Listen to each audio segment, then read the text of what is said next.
Sehingga sakit belum rasa mencinta kakaknya.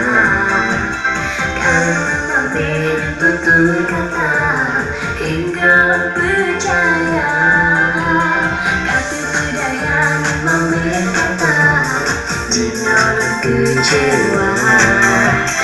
Betul ulang ke yang lain dah bisa dari tanda. Memang dekat salah, takkan lama bisa cinta bersama. Hati memang lelah, untuk ikat tanda. Cinta akan berkaya, terbaik dua. Cinta yang berbeda, setia bahwa lebih dalam hati. Cinta yang tanda, hati milik sesama.